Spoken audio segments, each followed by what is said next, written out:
God bless you. Welcome back. We are now going to get into the second part of today's lecture, and we are now going to focus on the evidence for the existence of God. We're going to be looking at really what we know as the three main arguments. I like to actually refer to them as clues that God has given us for his existence. And so let's look there in your notes.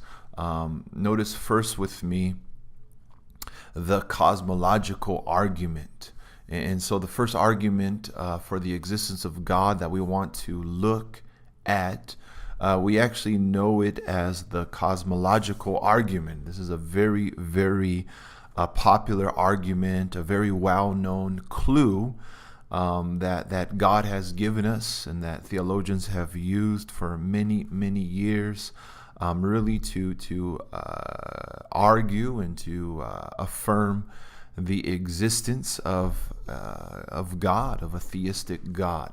Now, the word cosmological, it actually comes from the Greek word cosmos, which simply is the word for world or for universe. Now, the whole idea behind the cosmological argument is the argument for the beginning of the universe. And so really that's the idea behind the argument, is that the universe had a beginning, that the universe had a cause. Because at the end of the day, nothing begins on its own. And so really what we're going to show and demonstrate is that if you go back in time far enough, you will find the first cause, the beginner of the beginning, and that first cause, the creator, ultimately is God. Now notice with me the logical form of the argument looks like this. And this is important. It might be on your midterm exam, but this is really the logical form of the cosmological argument. First, notice, and really there's two premises and then the conclusion.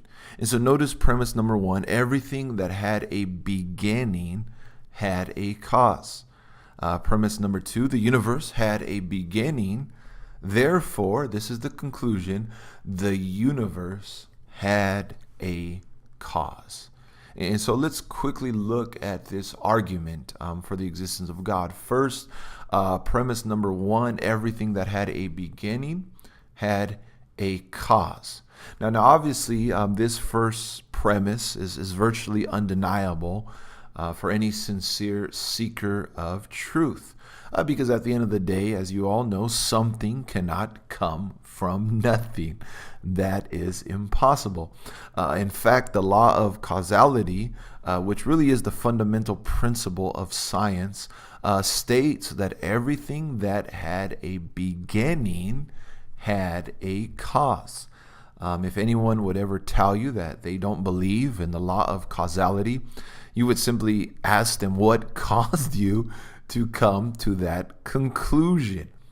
And so even to deny the law of causality is to affirm it, because there is something that caused you to deny it, to come to that conclusion. And so it is virtually undeniable.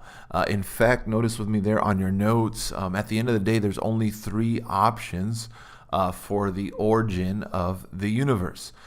First option is the universe is uncaused, but obviously that violates the law of causality, and it goes against the evidence of the universe not being eternal, as we're going to see in a moment. Most definitely, all the evidence points to the universe being finite. The universe is not eternal.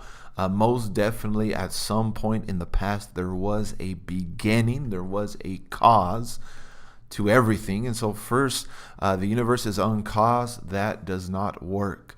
Second option is the universe is self-caused.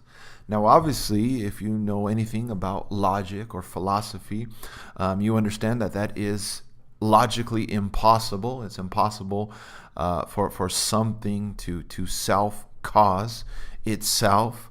I remember years ago, there were these memes, there were these jokes circulating online regarding Chuck Norris. And one of them was that Chuck Norris is so awesome that on the day that he was born, he is actually the one who delivered himself. He is the one who was there, and he is so awesome that he delivered himself on the day that he was born. And that's just, just jokes that we're spreading about Chuck Norris and the awesomeness of Chuck Norris. But obviously, everybody understands that's impossible. It's impossible for you to deliver yourself. It's impossible for you to be self-caused, because you would have to exist already. And so most definitely the universe is not self-caused. The universe did not cause itself. That is logically impossible. And so really the only other option, the correct view, and really the view that fits all the evidence, is that the universe was caused by another. And so everything that had a beginning had a cause. Either you can be uncaused, you can be self-caused, or you can be caused by another. But if you had a beginning, you can't be uncaused, you can't be self-caused. The only viable option is that you are caused by another. And so premise number one most definitely stands. Now notice premise number two, the universe had a beginning. Now this is where we got to give support and evidence to affirm the premise. And let me share with you a few things on this. Unfortunately, we don't have too much time to get into all of this in detail, but I do want to give you just some basic points. Notice first, 95% of cosmologists, those who specialize in these things, today believe in one form of the Big Bang or the other. Now, when we speak of the Big Bang, what we're saying that the universe had a beginning, that there was a time that the universe did not exist, and then all of a sudden it appeared, it began. According to the evidence, literally the universe began from nothing. Literally nothing physically, nothing temporally, and nothing spatially. Once there was no time, no space, and no matter, and then it all came into existence out of nothing. There was there was a Big Bang. Obviously, our Big Bang is Genesis 1:1. In the beginning, God created the heavens and the earth. And so don't misunderstand me, but really that's just a language that scientists use really to say that the universe came into existence out of nothing, that there was a beginning. There was a beginning. Now, there's a lot of things we can say here about this, a lot of evidence, but I want to share with you quickly 3 lines of scientific evidence that confirms the universe had a beginning. And I just want to go over this quickly. First line of evidence for the beginning of the universe is what we know as the Second Law of Thermodynamics. Now, basically, this second law states this, among other things, but basically it states that the universe is running out of usable energy. Very easy to understand. With each passing moment, the amount of usable energy in the universe grows smaller. Eventually, all usable energy will be gone and the universe will die. And that's basically what the second law of thermodynamics states, that things are going from order to disorder, that given enough time, eventually everything in this universe is going to deteriorate and it's going to die. And if you don't believe me, just look in the mirror. You're getting older. You're not 10 no more. You're not 15 anymore. But we're getting older. And the older you get, the more your body is going to deteriorate. That is a law. The second law of thermodynamics. Now, this is our argument, though. This is how we use this second law to affirm that the universe had a beginning. If the universe was eternal and had no beginning, then the usable energy of the universe would have run out by now. Because according to the first law of thermodynamics, really it states that the total amount of energy in the universe is constant. It's finite. And so this is our argument. If you have a finite amount of energy and you're using it for an infinite amount of time, the energy would have been depleted by now. And so you got only so much gas in the tank, but if you've been on the road for all of eternity, then most definitely that car would have ran out of gas by now. And so that's really the argument. The universe only has so much energy. It's finite. It's being used. But if the universe was eternal, infinite, then most definitely the universe would have died out already. The universe would have already ran out of gas because you only have a finite amount of gas and you're running it for an infinite amount of time.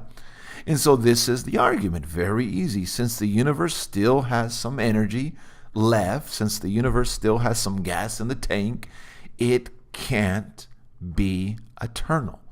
It can't be infinite, but it must have had a beginning.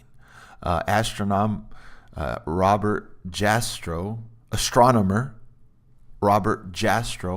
he literally likens the universe to a wound-up clock. And this is the idea. If the wound-up clock is running down, then someone must have wound it up. Somebody must have started it. The universe had a beginning. Now, the second line of argument that we like to use to confirm that the universe had a beginning, the second line of evidence, is what we know as the expansion of the universe, or the universe is expanding.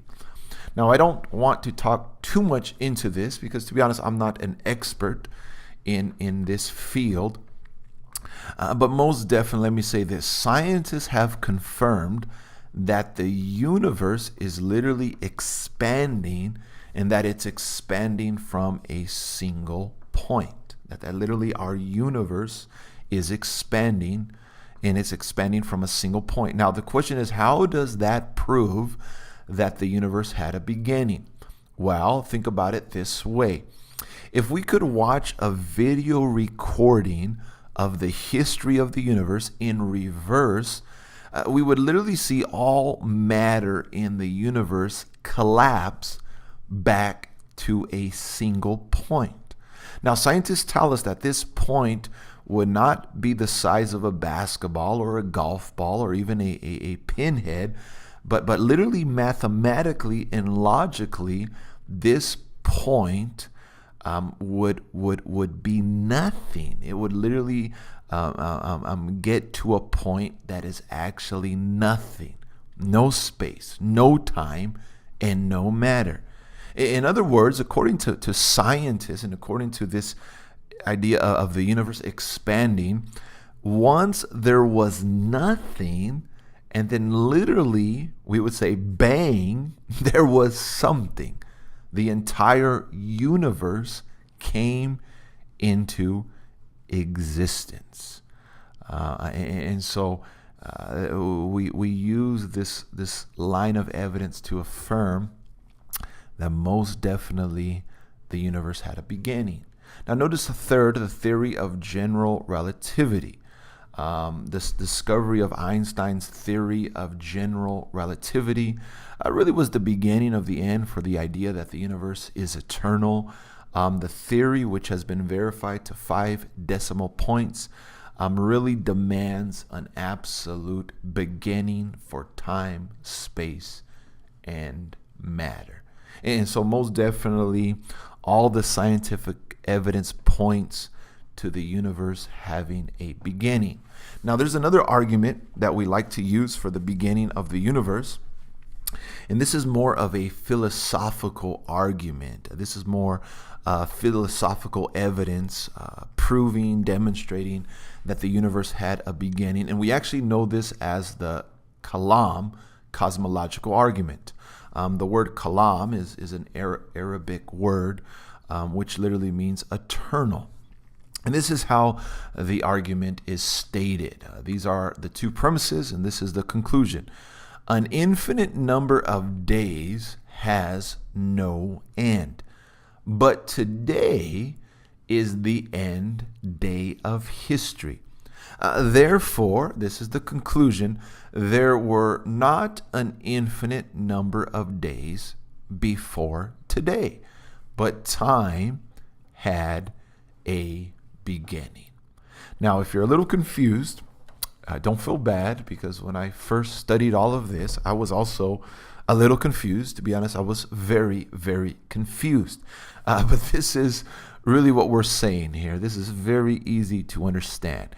If you were going to make a timeline of history, the line would certainly end on the right, today. Therefore, the timeline cannot be infinite, because something that is infinite has no end. And so you would make this timeline, and you would, into the left side, you would go back in history, and you would go back to the different centuries. But most definitely on the right side of the timeline, you would come to an end, because today is the end day of history. And so this is the argument. Most definitely, the timeline of history is not infinite, because there is no end to infinity. Also, you cannot add anything to something that is infinite. But tomorrow, if tomorrow comes by the grace of God, most definitely we will add another day to our timeline. The timeline is undeniably finite. It's not infinite, because today is the end day of history up to this point, and then tomorrow you're going to add another day to the timeline, the next day another day, and so forth. And so most definitely, if there was an infinite number of days before today, then today would have never arrived. But here we are. There would be no end day of history, which is today. And so the evidence clearly points to the universe having a beginning, whether it's a scientific evidence, whether it's philosophical evidence. Most definitely the universe had a beginning. And so this is the premises. Everything that began to exist had a cause. Everything that had a beginning, that's what we're saying, had a cause. The universe had a beginning. And all the evidence points to the universe not being eternal, to the universe not being infinite, but the universe most definitely is finite and most definitely had a beginning. And so this is the conclusion. And the conclusion fits. It's sound. Therefore, the universe had a cause. Now the question is, what was the cause of the universe? Well, we believe that the cause is God. In the beginning, God created the heavens and the earth. Look at this there on your notes. The cause of the universe must be something beyond space, beyond time, and beyond matter. In other words, the cause of the universe must be a being who is spaceless, because remember, space had a beginning, so the being has to be outside of space. Timeless, remember, time had a beginning, so the being has to be outside of time. He must be eternal and immaterial. Pure spirit, because remember, matter also had a beginning. And so this creator, this cause, this author must be spaceless, timeless, and immaterial. And interestingly, according to the Bible, these are all attributes of God, of the God of the Bible. He is spaceless, he is timeless, and he is immaterial. Also, the first cause must be transcendent. He must be beyond the universe. He must be personal, because he must make a decision to create, having an ability to make choices. He must be all-powerful to create a universe out of nothing, and he must be supremely intelligent to design such a complex, beautiful universe. And also, according to the Bible, these are all also attributes of God. And so all the clues lead to the God of the Bible being the first cause. Now remember, people would say these are arguments for the existence of God, but me personally, I like to use the word clues. Clues. These are all clues that God has given us of his existence. Obviously, they're not final. They're not the only clues. It's not so much that just one argument should persuade something, but it's the clues, it's these signs that God has given us of his existence. And so the cosmological argument is a very, very popular, very sound argument or sound clue that God has given us of his existence. Everything that had a beginning had a cause. The universe had a beginning. Therefore, the universe had a cause, and really the first cause points to the God of the Bible. Now, quickly, let me just throw this in there just by way of discussion. A lot of times the question is, who made God? If everything needs a cause, if everything needs a beginner, then the question always is, who made God? That is a very, very popular question, argument that non-believers or atheists or skeptics like to ask us. Who made God then? While this is our answer, we don't believe that everything that exists has a cause, but we simply believe that everything that begins to exist has a cause. Only that which has a beginning needs a beginner. And so the universe had a beginning, and that's clear from all the evidence. And so the universe needs a cause. But by definition, God does not need a cause, because God, by definition, is uncaused. God is eternal. God is the beginner, the origin, the first cause of everything else. And so who made God? That's like asking the question, how does blue taste? How does the color blue taste? It's an illogical question, because by definition, God is eternal. He is the uncaused first cause. Therefore, God does not need a cause, because God never had a beginning. So that's the cosmological argument. Now notice second, and this is a very, very also popular argument for God's existence. We know it as the theological argument. And I'm pretty sure that many of you, if not all of you, are familiar with this argument, theological argument. Now, the word theological, it literally derives its name from the Greek word telos, which simply means design. And so when you think about the theological argument for the existence of God, really it's the argument for design. And this is really the idea behind the argument, behind the clue. life, the laws of nature, really the whole universe demonstrates the mark of design. It really gives evidence of design, of intelligence. And so the argument is there must be a personal designer behind the design. There must be a mind behind everything. There must be intelligence behind all the intelligence that we see. Notice with me there on your notes, the logical form of the argument looks like this. Two premises and then the conclusion. First, design implies a designer. Second, the universe manifests design.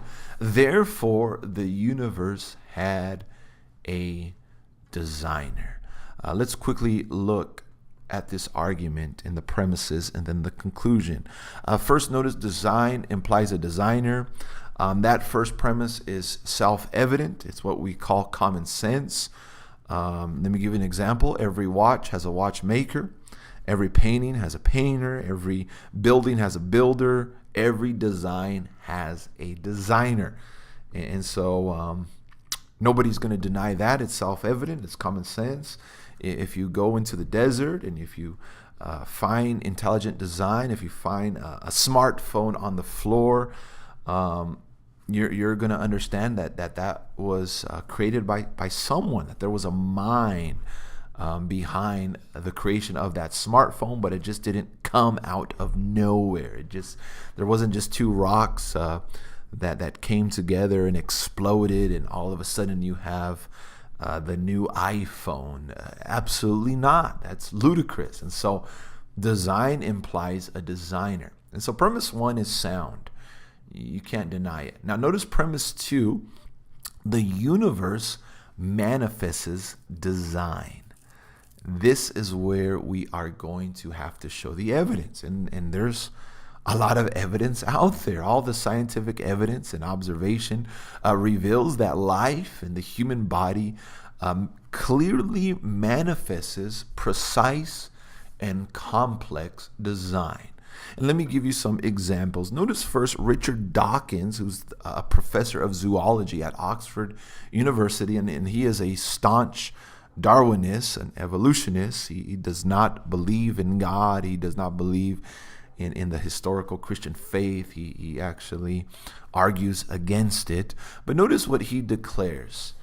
He declared on one occasion there is enough information capacity in a single human cell to store the Encyclopedia Britannica, all 30 volumes of it 3 or 4 times over.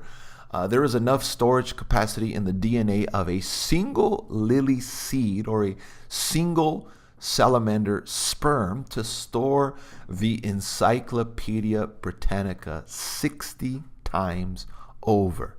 Some species of the unjustly called primitive amoebas have as much information in their DNA as 1,000 Encyclopedia Britannics.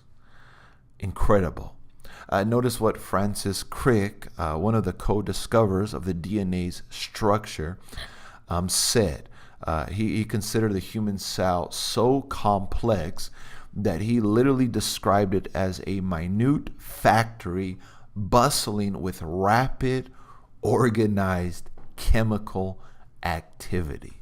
Now, that description was given in the early 1980s, but today, with all the advancement in technology and in science, literally scientists now think of the human cell as an automated city, not as a factory, but now as a city.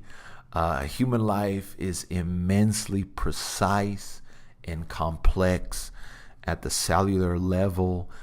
Cellular information is stored in DNA, and it's estimated that the DNA in one human cell in the human body holds the equivalent, look at this, the equivalent of roughly 8,000 books of information. And that's the DNA in one cell in the human body.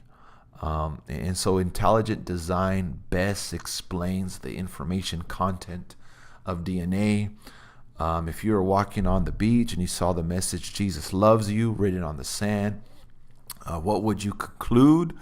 You would conclude that someone put it there, that somebody wrote that it wasn't simply matter, working on matter over enough time, produced it, but you would say, nope, there was somebody who wrote that message on the beach. And in the same way, as we study the human body, as we study the DNA, the human eye, the human brain, the human cell, all of it manifests complex design, that somebody put it there, somebody created us, somebody wrote it.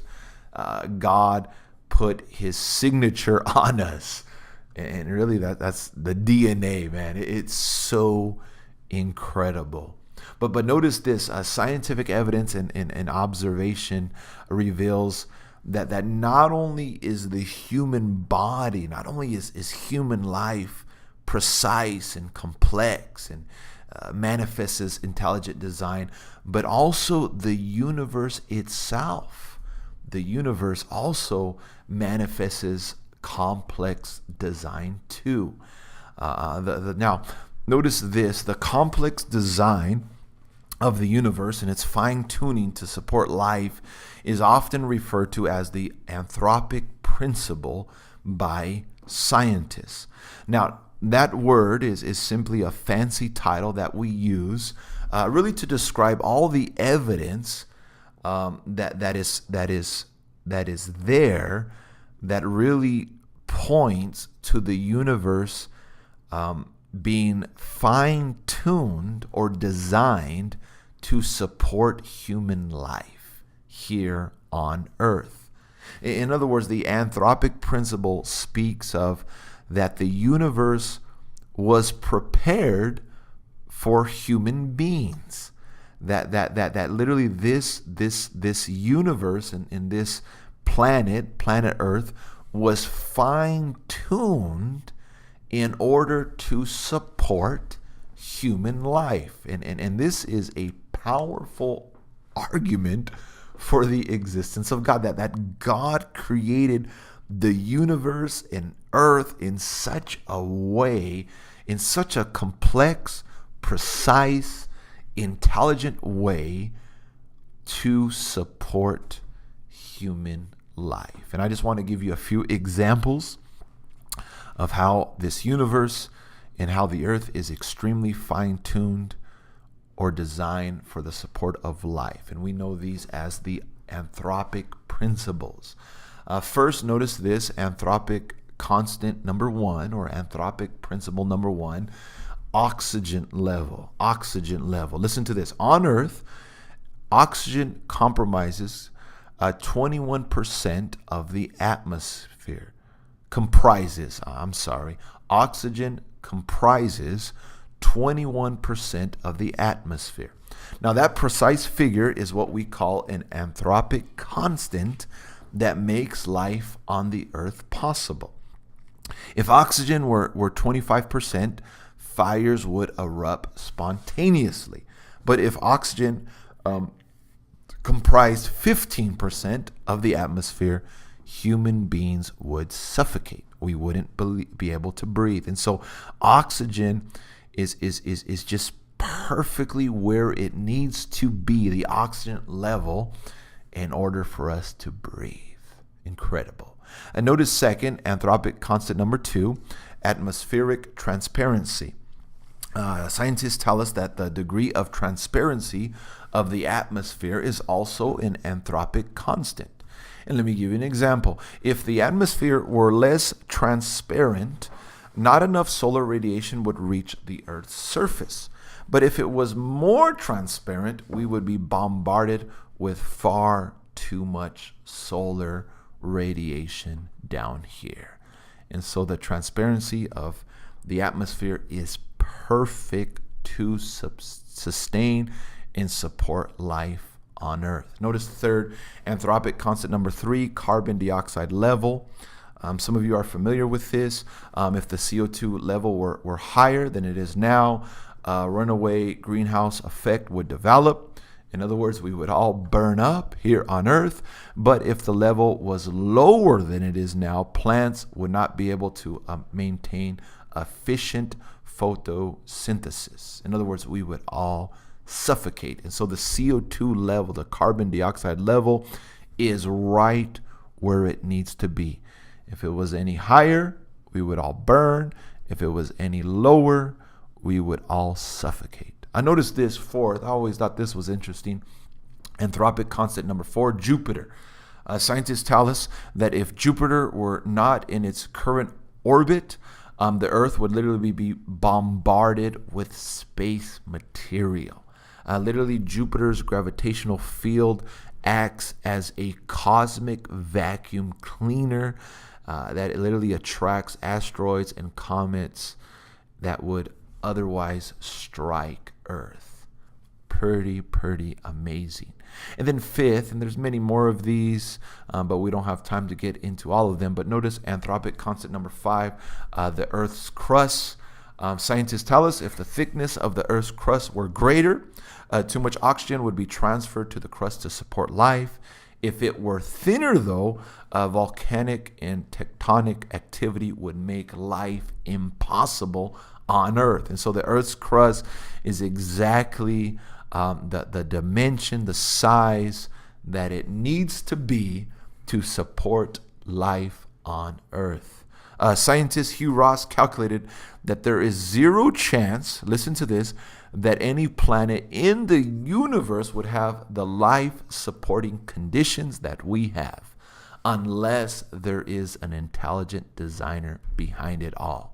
And so when you look at the evidence, whether it's in life, the human body, the universe, all the evidence confirms that the universe manifests design. Human life and the universe clearly manifests design. The human life is so complex, and clearly it is showing design, precise, complex design. And so premise number 1 is every design has a designer. Premise number 2, the universe manifests design. Therefore, this is the conclusion. The universe had a designer. And the best explanation for the designer manifested in the universe is an intelligent, personal, powerful designer. Now the question is, who is this designer? Who's this mind? Who's the intelligence behind everything?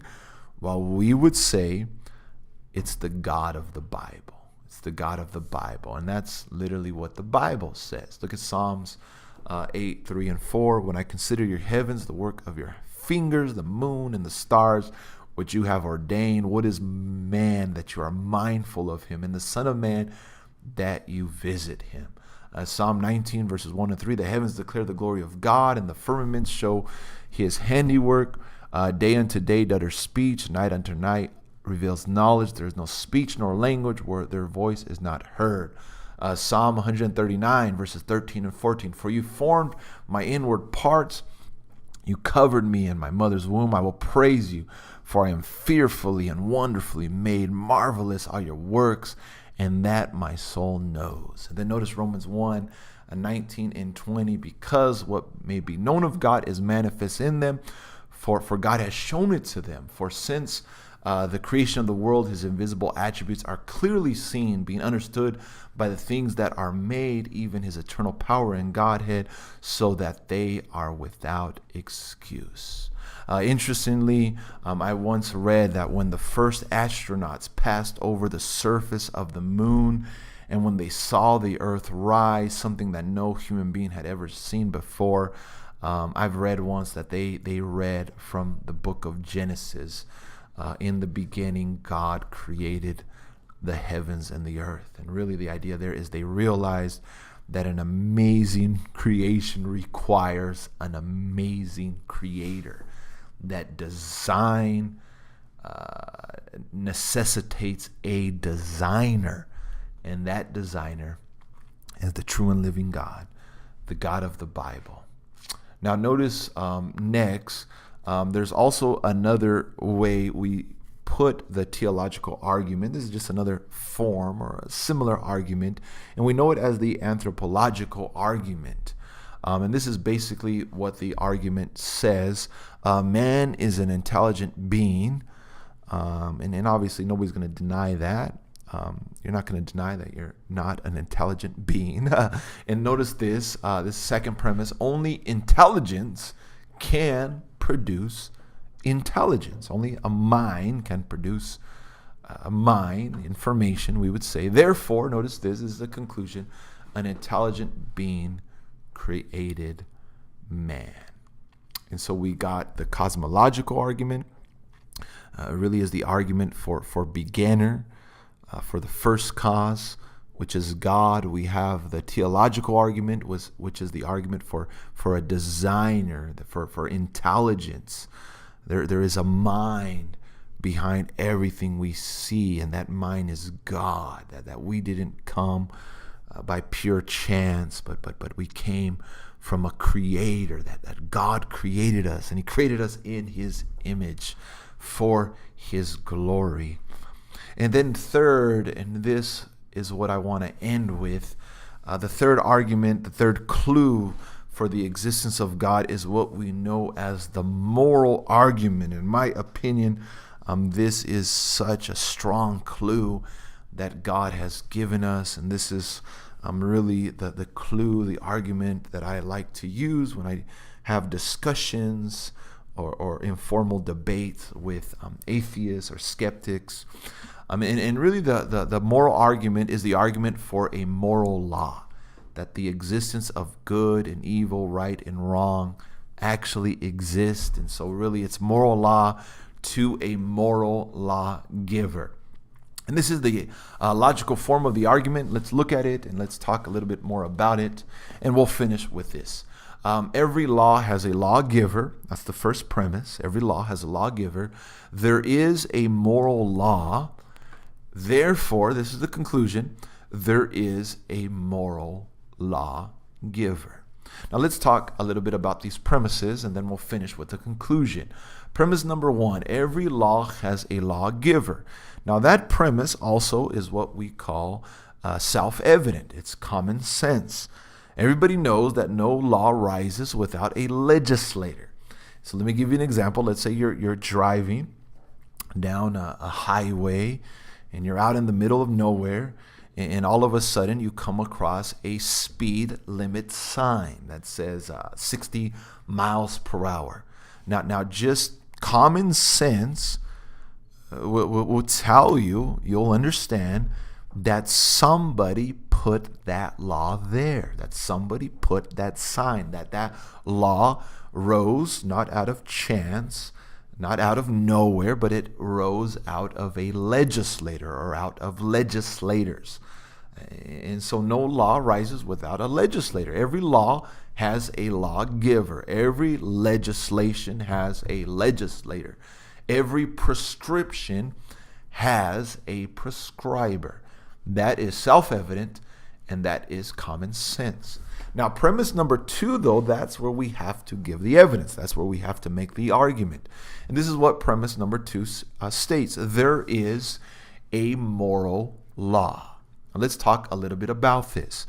Sociologist Christian Smith declared this: moral is an orientation toward understandings about what is right and wrong, just and unjust, that are not established, notice this, by our own actual desires or preferences, but instead are believed to exist apart from them, providing standards by which our desires and preferences can themselves be judged.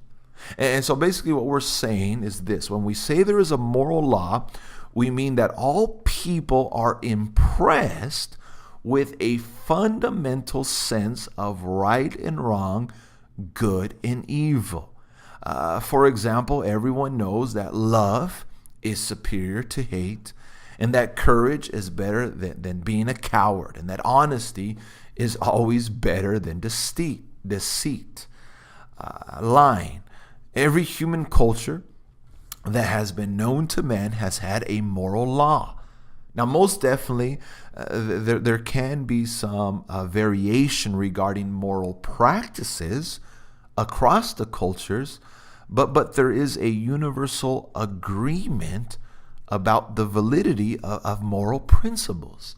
Moral principles such as justice, courage, fairness. There's this understanding that there's this moral obligation that is binding on all people at all times in all places.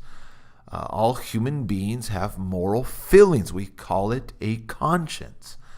When considering doing something that we feel would be wrong, we tend to refrain. We tend to stop.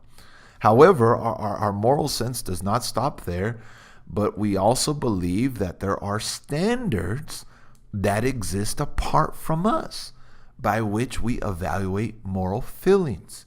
Let me give you an example. All people just know that some things ought not to be done regardless of how you feel about it, regardless of what the rest of the community or culture says, and regardless of whether it is in your self-interest or not.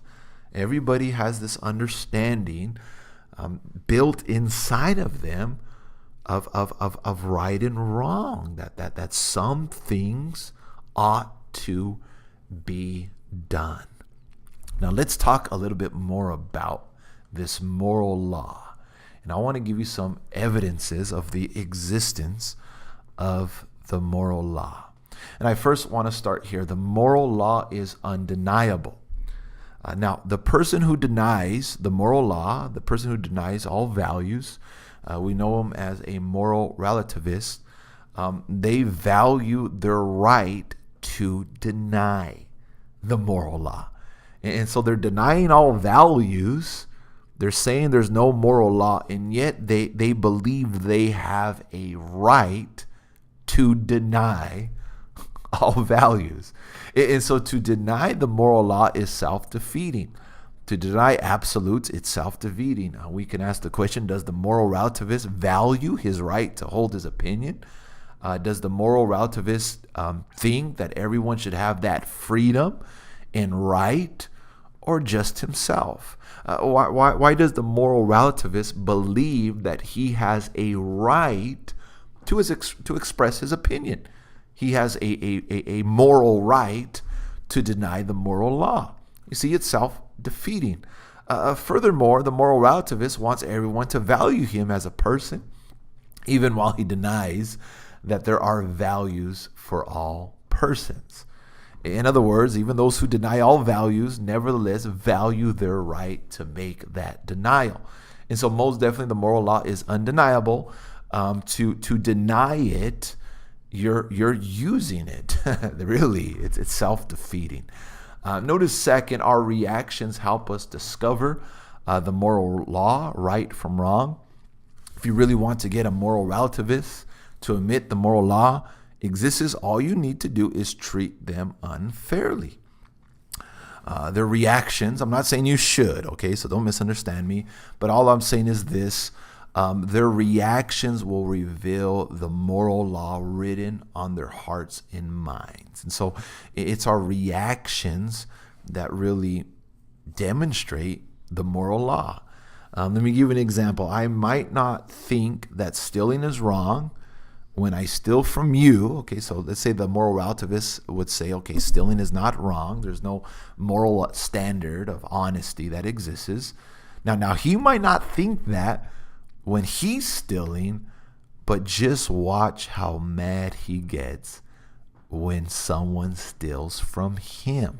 His reaction will demonstrate that no, stealing is wrong. People might say it's not wrong, but just watch how they react when it happens to them. And so the moral law is not always apparent from our actions, as evidenced by the terrible things human beings do to one another, but the moral law is clearly revealed in our reactions, what we do when we are personally treated unfairly. The moral relativist expects to be treated with dignity, respect, courtesy, and fairness by all. In other words, he expects people to act as though a moral law exists. And so the moral law is discovered oftentimes by our reactions. Notice third, the moral law is self-evident. It is clear. And this is what I mean. It is self-evident that torturing babies for fun is wrong.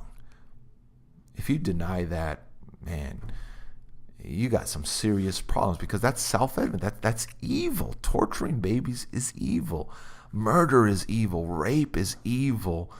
And it doesn't matter who you are, where you live, what you think, what culture you're from. All that is evil. It's self-evident that is evil. Also, it's self-evident that everyone has the moral right to eat food, to drink water, to breathe oxygen, to be free, to make a living. Those are all self-evident truths, absolutes, that are clearly seen. The authors of the Declaration of Independence said this: all men are endowed by their Creator with certain unalienable moral rights to life, liberty, and the pursuit of happiness. And so most definitely the moral law is self-evident. And then notice fourth, without the moral law, we couldn't know justice or injustice. We couldn't know good or evil. And this is what we would say here. Perhaps the most popular argument against the existence of God is the presence of evil in the world. I don't know how many times I've talked to someone who say, I don't believe in God because evil exists, suffering exists.